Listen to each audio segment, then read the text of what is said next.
21세기 가장 목회자들이 존경하는 목사님이 있는데요.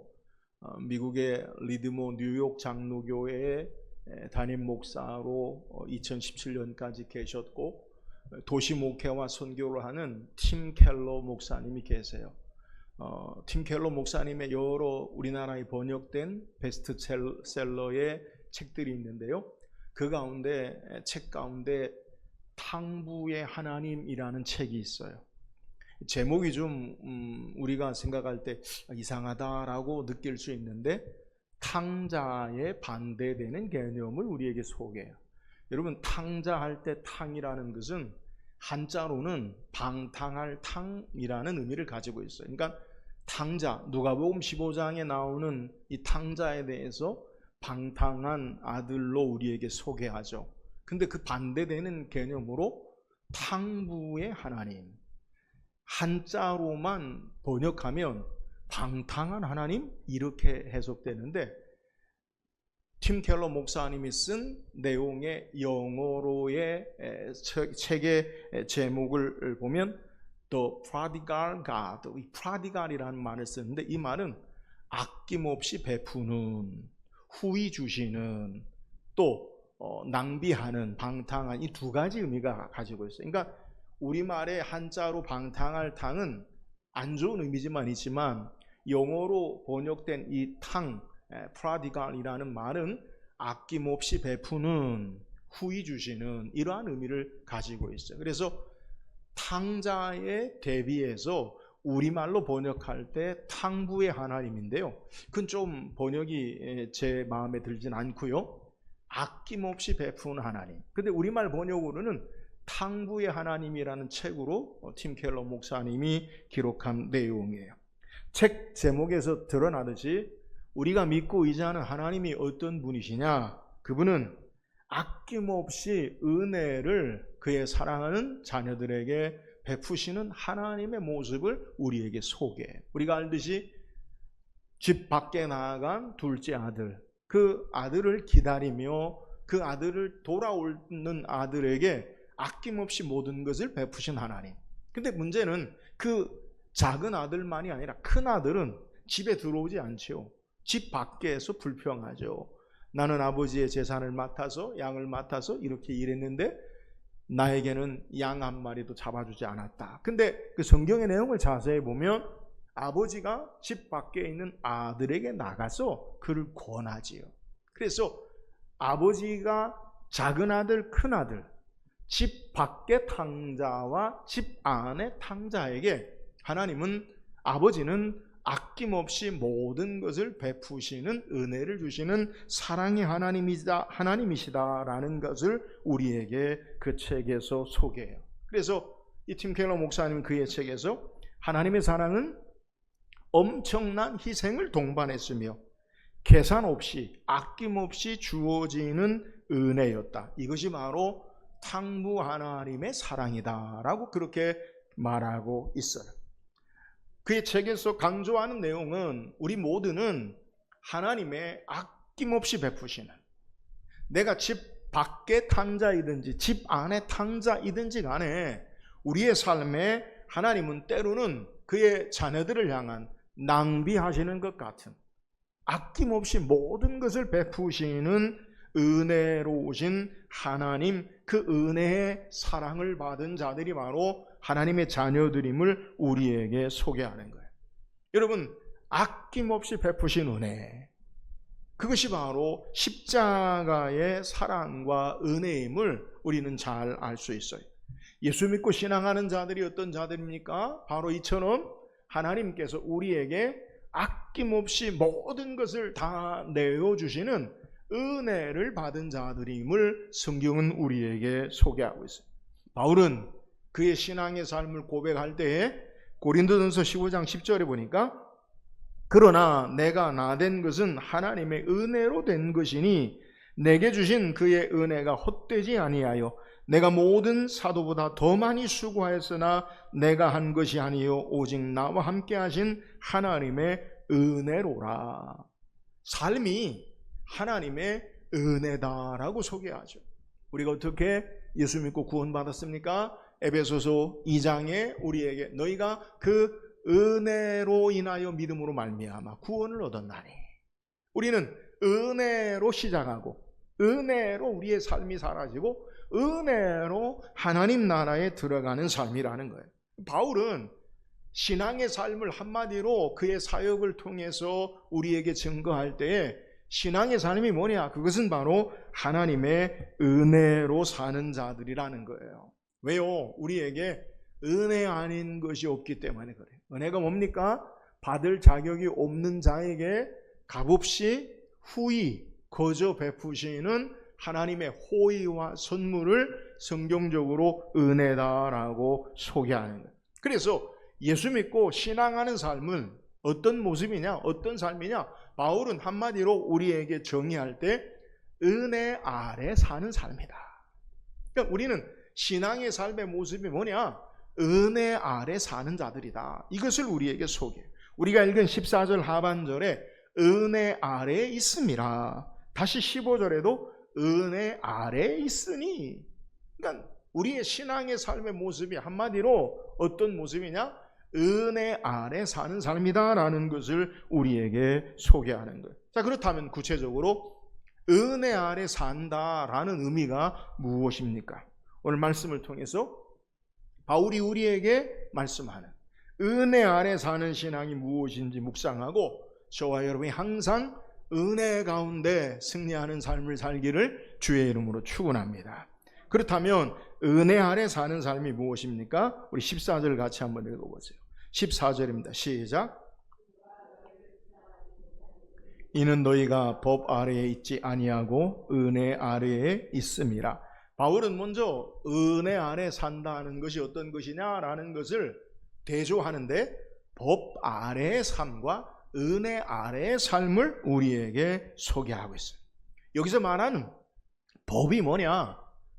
헌법, 우리 헌법, 그걸 이야기하는 게 아니라 성경의 율법을 우리에게 소개하고 있어요. 여러분, 율법이 뭡니까? 하나님께서 이스라엘 백성을 시내산에서 하나님 백성으로 언약을 맺으시고 하나님 백성으로 살아야 할 규범을 모세를 통해 주신 것, 이것이 바로 율법이에요. 그러니까 율법은 하나님 백성으로 살아야 할 규범, 도덕적 기준, 이게 바로 율법이라는 거예요. 이 율법을 이스라엘 백성들은 랍비들을 통해서 율법을 두 가지로 나누는데, 하나는 하라, 하나님 말씀에 하나님 백성으로 해야 될 게 뭐냐, 하라라는 것을 248개로 규정하고, 또 하지 말라, 하나님 백성으로 이건 하지 말라라는 것을 365개로 규정해서 613개로 나눠놨어요. 그러니까 우리가 하나님 백성으로 해야 될 것 248개, 하지 말아야 할 것 365개, 이걸요 다 지켜 행하는 것이 바로 하나님의 백성으로 산다라는 거예요. 근데 문제는요, 이 율법을 완전하게 행하고 다 지켜 행하는 자가 없다는 거예요. 그러니까 우리가 10가지를 다 지켜 행하다가 한 가지를 걸리면 그러면 율법을 어긴 것이 되는 거예요. 그러니까 612가지를 하라 하지 말아를 다 했다가 한 가지를 딱 어기면 율법을 어긴 자가 된다라는 거예요.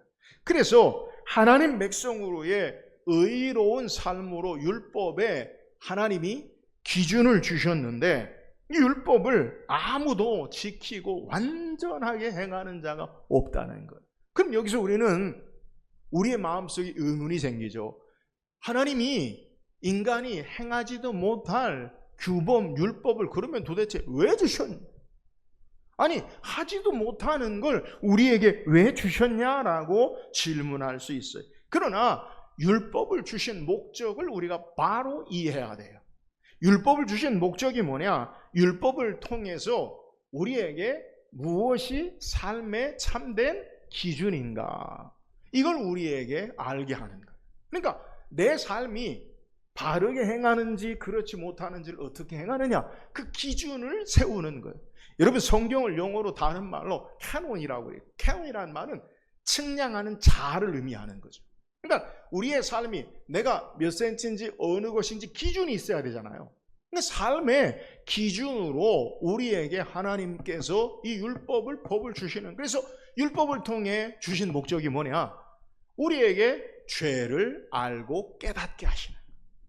기준이 없으면 뭐가 죄인지 뭐가 아닌지 알지 못하잖아요. 여러분, 헌법을 통해서, 우리나라 법을 통해, 형법이나 모든 법을 통해서 무엇이 죄가 되고 죄가 아닌지 기준을 세우는 거예요. 왜요? 그러지 않으면 다 자기 기준으로 자기 의사를 따라서 아무렇게나 혼란스럽잖아요. 오늘 죄에 대한 명확한 기준으로 말미암아 인간의 연약함과 죄악됨을 드러나게 하기 위해서 하나님께서 율법을 주신 거예요. 그러니까 율법을 통해 우리는 우리의 연약함과 무능함과 죄악됨을 발견하게 되는 거예요. 그러면 우리의 죄악됨과 무능함과 연약함을 발견하는 목적이 율법의 목적이냐? 아니에요. 우리의 연약함과 죄악됨과 무능함, 우리가 할 수 없으니까 율법을 통해 우리는 새롭게 이 율법을 완전하게 이룰 수 있는 하나님의 은혜를 사모하게 하는 거예요. 그래서 갈라디아에서 보면 바울은 이 율법의 기능에 대해서 우리에게 뭐라고 소개하느냐? 전에 개역 성경에는 몽학 선생이다. 지금 개역 개정판에는 초등교사다. 근데 초등교사라는 의미가 정확하진 않아요. 왜 그러냐면 고대에 이 종들이 어린 자녀들을 이 학교에, 그리고 상급 학교에 들어갈 수 있도록 지도하거나 아니면 이끌어 인도하는 역할을 한 것이 바로 몽학 선생이에요. 그러니까 율법의 기능이 뭐냐? 우리를 그 종이 우리의 선생으로 모든 것을 다 하는 게 아니라 상급 학교나 또 다른 삶의 길로 인도하는 역할을 하는 것이 바로 율법이라는 거예요. 다시 말하면 율법을 통해 우리는 우리의 무능함과 연약함과 죄악됨을 발견하고, 그래서 이 율법으로 우리의 삶이 사는 자가 아니라 또 다른 의의 삶의 모습, 이것을 요구하게 되는 거예요. 다시 쉽게 이야기하면, 제가 늘 비유로 말씀하는데, 제가 너무 가난해서 아무것도 없어요. 내 힘으로 살 수 없어요. 그럼 어떻게 해야 돼요? 누군가의 다른 사람의 힘을 요구하게 되는 마음을 갖는 거예요. 바로 이 율법의 기능이 이거예요. 우리로 말미암아 죄가 무엇인지를 드러내고, 이 율법으로 말미암아 우리의 무능함과 죄악됨과 연약함을 통해 또 다른 하나님의 은혜로 우리에게 모든 것을 이루시는 그 역사를 드러내게 하는 것, 이것이 바로 율법의 역할이에요. 그래서 우리를 완전한 길로 인도하시는 은혜의 그리스도에게로 향하는 역할, 이것이 바로 율법이 우리에게 주어진 목적이라는 거예요. 그래서 우리는 율법 아래 있을 때는 철저하게 정죄를 받아요. 율법을 통해 우리의 무능함과 죄악됨이 드러나니까 율법을 행할 때마다, 어길 때마다, 내가 죄인이구나. 율법을 통해 내가 범죄했구나. 여러분, 이걸 깨닫게 된다는 거예요. 율법 아래 무거운 신음 아래 사는 인생이 되는 거예요. 그런데 이제는 예수 그리스도께서 이 율법을요 다 이루시고 완전하게 하셨어요. 죄의 모든 값을 다 치르시고, 십자가에서 예수님께서 말씀하신 내용이 뭐냐? 다 이루었다. 율법을, 죄에 해당하는 모든 죄의 값을 다 예수님께서 치르시고 율법의 요구를 이루심으로 말미암아 이제는 예수를 믿는 자에게 그 율법의 요구를 따라 사는 자들이 아니라 예수를 믿는 자의 삶으로 은혜를 따라 사는 자들로 우리에게 역사하시는 거예요. 예수 믿고 신앙하는 삶이 어떤 삶이냐? 그것은 이제는 율법 아래, 죄 아래 있는 삶이 아니라 은혜 아래 예수 그리스도로 말미암아 은혜로 주어지는 믿음으로 말미암아 사는 자의 삶의 모습을 우리에게 소개한다. 구체적으로 은혜 아래 사는 삶의 모습을 바울은 다시 16절에 소개하기를, 너희 자신을 종으로 내주어 누구에게 순종하든지 그 순종함을 받는 자의 종이 되는 줄을 너희가 알지 못하느냐? 죄의 종으로 사망에 이르고 혹은 순종의 종으로 의에 이르느니라. 도대체 그러면 율법 아래 살지 않고 은혜 아래 사는 삶의 모습이 무엇이냐? 바울은 1세기 당시에 로마에 있는 흔히 볼 수 있는 사회 제도 가운데 종과 주인의 관계를 통해 이것을 설명해요. 1세기에 로마 인구가요 약 100만에서 200만, 학자들 간의 차이가 있는데요, 로마 인구가 로마의 그 좁은 도시에 100만에서 200만이 살았다고 해요. 근데 약 한 3분의 1에서 3분의 2가 종이었다고 해요. 그러니까 각 집집마다 종들이 많이 있어요. 근데 문제는요, 이 종이요 어떤 주인을 만나느냐에 따라서 종의 운명이 결정돼요. 예를 들어서 악하고 나쁜 종을 만나면 늘 고역과 괴로움과 어려운 삶을 살아요. 근데 좋은 주인을 만나면 그 주인의 삶의 모습에 의해서 그가 인격적인 대접을 받고 후에는 자유자로도 풀려나는 삶의 모습이 있다는 거예요. 그러니까 우리가 누구에게 우리의 삶이 종으로 사느냐, 어떤 삶의 모습이 나의 주인이 되느냐에 따라 삶의 모습이 되어진다라는 것을 바울은 우리에게 소개했다. 이런 법 아래에 있다라는 것과 은혜 아래에 있다는 것을 바울은 설명하는 거예요. 법 아래에 있다는 것이 무엇입니까? 날마다 무거운 짐과 고역으로 말미암아 신음하고 절망과 탄식 가운데 있는 삶이 법 아래에 있는 삶이에요. 그런데 은혜 아래에 있다는 것은 우리의 삶의 주인이 바뀌어요. 이제는 내 행위와 공로로 말미암아 나의 탄식과 절망을 느끼는 자가 아니라 예수 그리스도께서 이루어 놓으신 모든 역사를 믿음으로 말미암아 은혜 아래 사는 자의 삶의 모습으로 변화되어지는 것을 우리에게 소개한다. 그래서 법 아래에 사는 것과 반대되는 삶을 은혜 아래에 사는 삶이라고 이야기하면서 이제는 우리의 삶의 주인이 누구냐? 의에게 종이 됐다. 법 아래 우리의 삶이 있지 아니하고 의에게 종이 되었다라고 소개하고 있어요. 여러분, 의에게 종이 된다는 게 뭡니까? 로마 3장 21절 22절에 이제 율법에 하나님의 한 의가 나타났으니 율법과 선지자들에게 증거를 받은 것이라 곧 예수 그리스도를 믿음으로 말미암아 모든 믿는 자에게 미치는 하나님의 의인이 차별이 없느니라. 예수를 믿음으로 말미암아 주시는 의의 종이 되었다는 것. 전에는 내 행위와 공로로 말미암아 절망과 탄식과 죄를 범했는데 이제는 예수를 믿음으로 말미암아 그 주께서 행하신 이루어 놓으신 의로 말미암아 사는 은혜 아래 사는 자가 되었다라는 것을 우리에게 소개하는 거예요. 사랑하는 여러분, 은혜 아래 사는 게 뭡니까? 이제는 법이 우리를 구속하는 게 아니라 은혜가 우리의 삶을 다스리고 주장하는 삶이다. 예수를 믿음으로 말미암아 우리에게 주시는 은혜, 이제는 무엇을 행하고 하지 않느냐에 따라서 우리의 삶이 죄악으로 결정되는 것이 아니라 이제는 예수 그리스도가 이루어 놓으신 그 은혜로 말미암아 우리의 삶이 사는 자가 된 것, 이게 바로 은혜 안에 사는 삶의 모습임을 우리에게 소개하고 있는 거예요. 사랑하는 여러분, 우리는 이제 법 아래 있지 아니하고 은혜 아래 예수 그리스도를 믿음으로 말미암아 사는 자가 되어짐을 믿으시기를 주의 이름으로 축원합니다. 내가 무엇을 행하고 행하지 않음으로 말미암아 내 삶이 결정되지 아니하고 예수께서 이루어 놓으신 그의 역사로 말미암아 우리의 삶이 사는 것, 이게 바로 은혜 아래 산다는 거예요. 구약의 백성들은 내가 이것을 행하지 않으면, 이것을 행하면 내 삶이 결정되는 삶을 살아요. 여기에 따라 내 생사가 좌우돼. 근데 이제는 우리는 예수께서 행해 놓으신 그 은혜로 말미암아, 그 의로 말미암아 우리의 삶이 삶으로 말미암아 내 삶으로 삶이 결정되지 아니하고 예수 그리스도로 말미암아 그 의로 사는 자, 이것이 바로 은혜 안에 사는 자의 모습임을 우리에게 소개하는 거예요.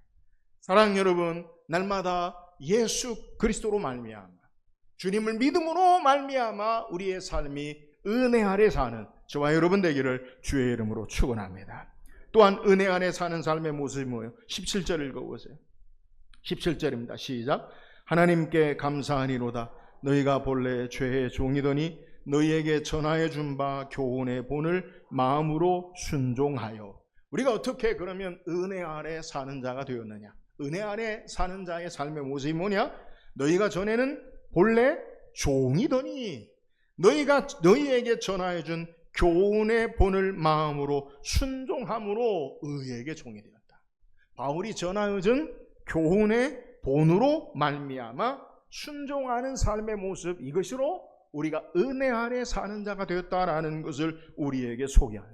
여러분, 바울이 전하여준 교훈의 본이 뭡니까? 하나님의 말씀, 복음, 예수 그리스도의 십자가의 대속의 죽으심과 부활. 여러분, 이게 바로 성경이 우리에게 말하는 역사를 소개하는 거예요. 여러분, 구약에 신약과 구약은 전혀 상관이 없는 게 아니라 하나님이 오실 예수 그리스도 메시아에 대한 예언에 관한 말씀을, 예수님에 관한 말씀을 구약에서 말씀하신 거예요.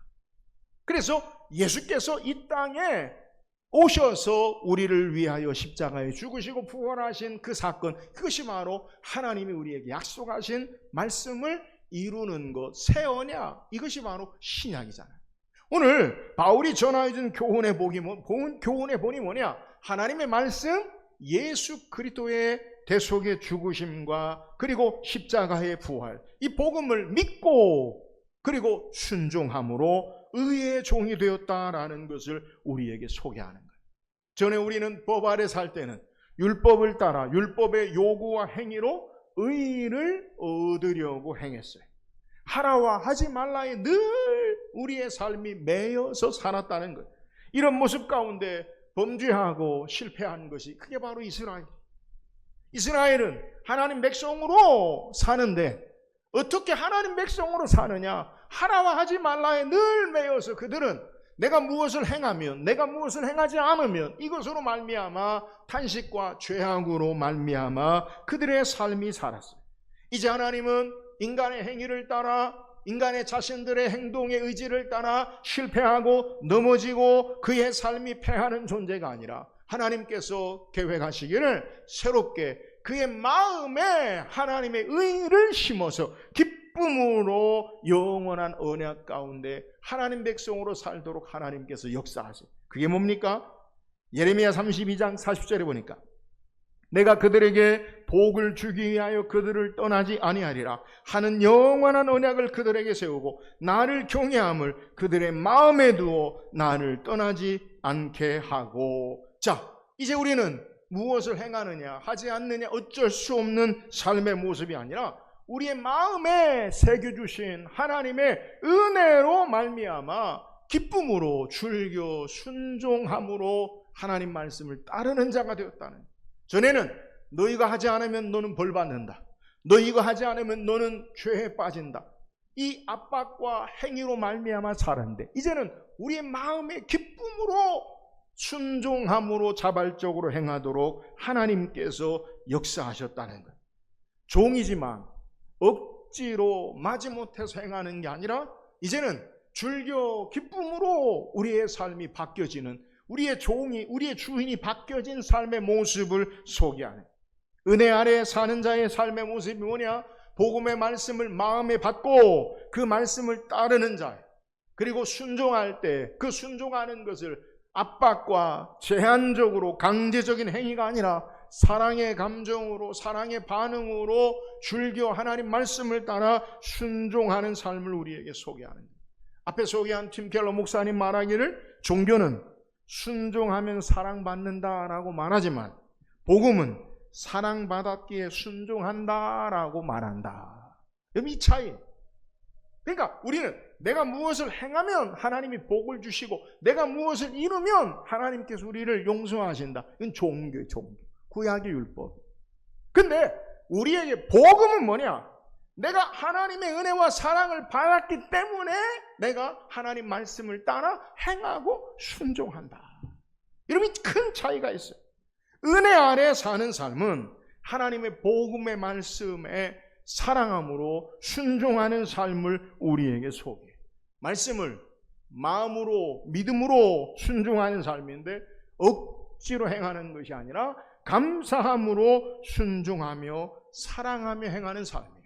여러분, 우리가 어떻게 우리의 신앙의 삶을 자발적으로 순종하는 삶을 살 수 있습니까? 예수님은 요한복음 12장 10절에 보니까 내가 아버지의 계명을 지켜 그의 사랑 안에 거하는 것 같이 너희도 내 계명을 지키면 내 사랑 안에 거하리라. 예수님께서 하나님의 율법의 요구를 다 이루셨어요. 근데 어떻게 행하셨느냐? 그의 사랑 안에 거하는 것 같이 너희도 내 계명을 지키면 내 사랑 안에 거하리라. 여러분, 우리의 행위, 어떤 의무, 그 동기가 무엇이 되어야 하느냐? 어쩔 수 없이 매맞을까봐, 혼날까봐, 죄를 받을까봐, 그게 아니라 우리의 마음에 사랑함으로 말미암아 그 행위를 행하는 것, 이게 바로 은혜 아래 사는, 그러니까 율법, 법 아래와 은혜 아래 사는 삶의 차이가 뭐냐? 내 삶의 주인이 엄하고 못되고 나쁜 아주 혹독한 주인이었어. 그러니까 내가 이 일을 하지 않으면 매맞고 혼나고 벌받고 고였고 힘들어. 근데 이제 주인이 바뀌어요. 우리의 삶의 은혜 아래 그리스도가 우리의 삶의 주인 되어서 그가 나를 위해 십자가에 죽으시고 사랑하신 그 사랑하심 앞에 내 삶이 있음을 깨닫고 이제 사랑함으로 말미암아 주를 예배하고 섬기는 자가 돼. 전에는 예배하지 않으면 안식일을 기억하여 거룩히 지키라, 안식일을 범하는 자는 돌에 맞아 죽는다, 죽을까봐 하나님 예배했어요. 제사했어요. 이제는 예수 그리스도로 말미암아 나를 위해 죽으시고 나를 사랑하신 그 주를 위하여 감사와 기쁨으로 하나님을 예배하는 삶의 모습, 이게 바로 은혜 아래 사는 삶의 모습임을 우리에게 소개하는, 여러분 신앙의 본질이 여기 있어요. 하나님 말씀에 순종하는 것이 그 하나님을 사랑함으로 행하는 삶의 모습으로 나타나는 것. 요한일서 5장 3절에 하나님을 사랑하는 것은 이것이니 우리가 그의 계명들을 지키는 것이라. 그의 계명은 무거운 것이 아니로다. 여러분, 하나님을 사랑하는 것, 그것은요 하나님 말씀을 따르는 것인데 억지로 행하는 것이 아니라 사랑함으로 행하는 것을 우리에게 소개하는 것. 여러분, 이 사랑함으로 행하는 것에 비유를 든다면 우리가 어린 자녀들을 키울 때 이 자녀를 낳아서 양육할 때를 한번 생각해 보자고요. 여자들은 10달 동안 애를 뱃속에 안고 있어요. 입덧부터 시작해서 몸이 무거워가지고 힘들고 고된 일을 하다가 애를 낳았어요. 애를 낳으면 끝납니까? 도고생이죠. 모유해야죠. 기저귀 갈아야죠. 잠 못 자죠. 계속해서. 여러분, 근데 그 일을요 사랑함으로 행하니까 수고로움을 이어버리고 또 낳는 거예요. 애를 또 낳아. 네? 왜요? 사랑함으로 수고를 이어버려요. 근데 여러분, 이걸요 사랑이 없는 삶의 행위로 해보라고요. 의무로. 여러분, 절대 하지 못하는 일. 여러분, 이게 바로 우리가 은혜 안에 산다는 것이 무엇이냐를 우리에게 바르게 보여주고 있어요. 하나님 말씀을 따라 행하는 것이 이제는, 전에는 혼날까봐, 매맞을까봐, 두려울까봐, 벌받을까봐, 이건요 종교적인 삶의 신앙의 모습, 법 아래에 있는 거예요. 우리는 법 아래에 있지 아니하고 은혜 아래에 있다는 것은 그리스도의 하나님의 사랑을 우리가 깨달아서 그 사랑 앞에 기쁨으로 하나님의 말씀을 따라 살고 행하는 삶이 바로 은혜 아래의 삶의 모습이라는 거예요. 그래서 은혜 아래 사는 삶은 기쁨으로 즐겁게 기꺼이 하나님 말씀을 사랑함으로 지키고 순종하는 자들이 된다는 것을 우리에게 소개하는 거예요. 사랑 여러분, 우리는요 법 아래 있지 아니하고 은혜 아래 있어요. 우리가 하나님 말씀을 따라 하나님을 예배하고 수고하고 봉사하는 것이 하나님의 사랑을 알고 주의 사랑을 알아 그 사랑에 바르게 응답하고 즐겨 순종하는 은혜 아래 사는 저와 여러분 되기를 주의 이름으로 축원합니다. 또한 은혜 아래 사는 삶이 뭡니까? 21절 22절 읽어보세요. 21절 22절 시작. 너희가 그때 무슨 열매를 얻었느냐? 이제는 너희가 그 일을 부끄러워하니 이는 그 마지막이 사망임이라.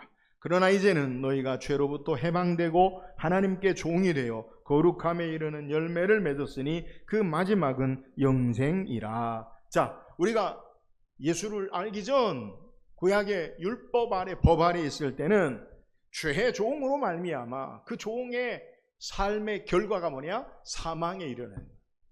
죄로 말미암아 율법을 통해 우리는 죄인임을 깨닫고 율법을 통해 정죄받아요. 그래서 그 정죄에는 소망이 없어요. 사망이에요.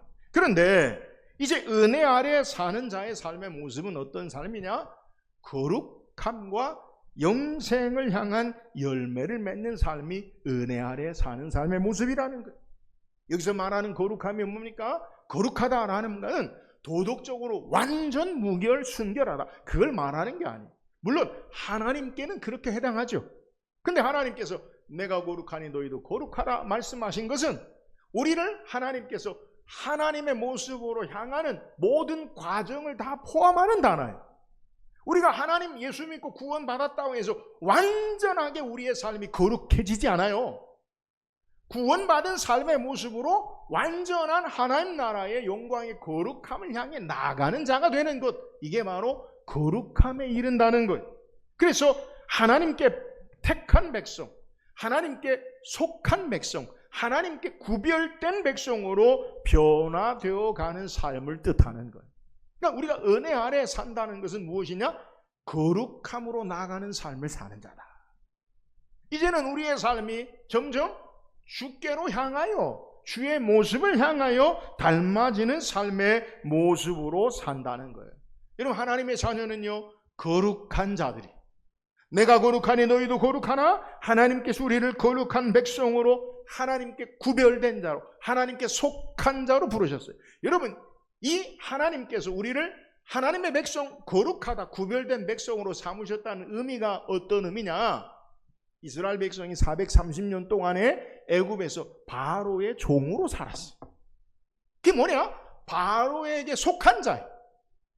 세상 왕에게 속한 자로 압제와 고통을 당하는 자였는데, 하나님께서 모세를 통해 그들을 구원해 내셨어요. 구원해 냈을 때 바로에게 뭐라고 이야기하나? 내 백성을 보내라. 누구 백성이요? 하나님 백성. 지금 누구 백성인데요? 바로는 누구 백성으로 생각해요? 자기 종으로 백성. 세상의 바로가 자기가 다스리는 그 이스라엘을 모세가 하나님이 내 백성을 보내라. 그리고 하나님께서 그들을 구원해 내셔서 말씀하시기를 내가 거룩하니 너희도 거룩. 여러분, 하나님 백성으로 산다는 게 뭡니까? 하나님의 모습을 닮은 거룩함으로 살아요. 그래서 하나님께서 이스라엘 백성을 애굽에서 출애굽한 이후에 광야 40년 동안의 삶, 가나안 땅에 이르기까지, 왜 40년 동안 그들을 계속해서 하나님이 훈련하십니까? 바로의 백성이 아니라 하나님 백성으로의 거룩한 삶의 모습으로 훈련하시는 내용을 우리에게 소개. 바로의 종이 아니라 하나님의 자녀로 거룩한 백성으로 사는 모습, 이것이 바로 하나님의 자녀에게 있어야 된다. 여러분, 우리가 은혜 안에 산다는 게 뭐예요? 더 이상 죄의 종으로 살지 아니하고 의의 종으로 그리스도에게, 주님에게 우리의 삶이 순종하고 사는 자의 모습이 되어야 된다는 거예요. 어떻게 이런 삶이 가능합니까? 오늘 우리가 읽은 13절에 보면, 또한 너희 지체를 불의의 무기로 죄에게 내주지 말고 오직 너희 자신을 죽은 자 가운데서 다시 살아난 자같이 하나님께 드리며 너희 지체를 의의 무기로 하나님께 드리라. 여러분, 우리가 어떻게 거룩한 삶을 사느냐? 이제는 하나님께 우리의 삶을 드리는 삶을 살아야 돼요. 나 자신과 세상과 죄에 대해서는 우리가 날마다 아니요, 노라고, 내가 죄와 세상과 내가 주인이 아닌 삶으로 거부해야 돼요. 그리고 하나님께 대해서는 예스라고 고백하며 순종하는 삶을 사는 것입니다. 이것이 훈련되어서 하나님께 속한 자로 거룩한 백성으로 사는 삶이 되는 것. 여러분, 신앙의 삶은 하루아침에 되어지지 않아요. 내가 예수 믿고 구원받았어요? 구원받은 것은 구원받은 하나님의 자녀의 삶의 시작이에요. 그 구원의 완성에 이르기까지. 그래서 바울은 우리에게 너희 구원을 이루라. 구원은 현재성과 동시에 미래에 이루어질 완전함을 바라보는 것이 구원. 지금 구원으로도 우리 하나님의 자녀예요. 하나님의 자녀가 아닌 게 아니에요. 그러나 완전한 하나님의 구원을 향해 나가는 것, 이것을 위해 거룩한 백성으로 산다는 것. 그러므로 성화는, 거룩하게 되는 것은 단번에 하나님께서 인정하시는 동시에 계속되는 과정이 우리에게 요구되는 것을 우리는 깨달아야 돼요. 내가 예수 믿고 하나님의 자녀 되었어요. 이것은 신앙의 시작이요, 출발이라. 우리의 삶의 여러 가지 실패와 우리의 삶의 여러 가지 어려움에도 불구하고 계속해서 거룩함에 이르는 삶의 과정이 훈련되어져야 된다는 거예요. 하나님 우리에게 예수 믿고 구원받는 순간 죄 없다 거룩하다 말씀하시고 하나님의 백성으로 삼으시지만 이제 하나님의 백성되은 삶을 빚어나가시는 과정이 바로 거룩함에 이르는 것을 우리에게 소개해요. 그 거룩함에 이르는 삶의 모습이 어떤 삶입니까? 구체적으로 오늘 성경에 거룩함에 이르는 삶은 열매 맺는 삶으로 마지막 영생에 이르는 것임을 소개해요. 그렇게 그러면 내 삶의 거룩함으로 나가는 게 뭐냐? 열매를 맺어서 마지막 영생으로까지 가는 삶이다. 신앙의 삶이 내가 하나님의 자녀 되었어요. 예수 믿고 구원받았어요. 그러면 은혜 아래 삶에 거룩하게 산다는 게 뭡니까? 도대체 하나님께 속한 자의 삶의 모습이 뭐냐는 거예요. 하나님께 예스하고 나와 세상과 죄에 대해서 노하는 삶의 구체적으로 뭐냐는 거예요. 열매 맺는 삶이다. 여러분 열매 맺는 게 뭡니까? 거룩함에 이르는 구체적인 열매 맺는 모습. 우리가 어떻게 열매를 맺습니까? 성경은 우리에게 정확하게 이 열매에 대해서 예수님 말씀이에요. 요한복음 15장 5절에 나는 포도나무요 너희는 가지라 그가 내 안에 내가 그 안에 거하면 사람이 열매를 많이 맺나니 나를 떠나서는 너희가 아무것도 할 수 없음이라. 여러분 열매 맺는 삶을 기억하세요. 나에게 있지 않아요. 열매 맺는 게. 열매 맺는 것. 내가 어떻게 열매 맺을까? 내가 무엇을 행해야 내가 무엇을 해야 열매를 맺을까? 여러분 열매 맺는 건 우리에게 있지 않아요. 나는 포도나무요 너희는 가지니 그가 내 안에 내가 너 안에 내 안에 거하면 그 사람은 열매를 많이 맺나니. 어떻게 열매를 맺어요? 예수 안에 예수로 말미암아 열매 맺어요. 나로 열매 맺는 게 아니라 예수님으로 말미암아 예수님과 함께함으로 열매 맺는 거예요. 여러분 예수님으로부터 열매 맺어요. 예수님으로 열매 맺어요. 여러분 그 열매가 무엇입니까? 예수님이 맺으시는 예수님의 열매가 뭡니까? 예수님은 하나님이세요. 하나님이 우리에게 맺기를 원하시는 열매가 뭐냐? 성령의 열매. 성령의 열매. 갈라디아서 5장 22절 23절에 오직 성령의 열매는 사랑과 희락과 화평과 오래 참음과 자비와 양성과 충성과 온유와 절제니 이 같은 것을 금지할 법이 없느니라. 성령의 9가지 열매는 예수님의 모습이에요. 사랑과 희락과 화평과 오래 참음과 자비와 양성과 충성과 온유와 절제. 예수님의 모습이 이게 열매 맺는 것.